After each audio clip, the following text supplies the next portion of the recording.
Хабарнамалар 45-ші қара сөзі.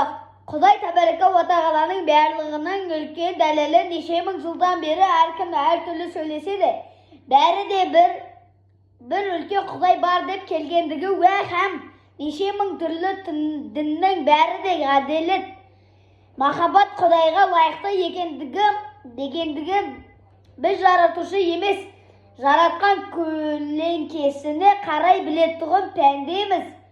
Сол махаббат пен ғадалетке қарай тартпақпыз. Сол Алланың хикметін біреуден біреу анығырақ сөзбекпен артылады. Инандым, сендің демек, инандырамын, сендіремін деген емес. Адамшылықтың алды махаббат, ғадалет, сезім. Бұлардың керек емес жері жоқ, кіріспейтұғын да жері жоқ.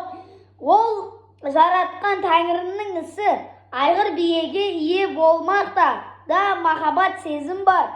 Бұл ғадалет, махаббат, сезім кімде көбірек болса, ол кісі сол ғақил.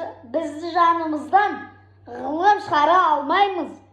Жаралып, жасалып қойған нәрселерді сезбекпіз. Көзбен көріп, ақылмен біліп.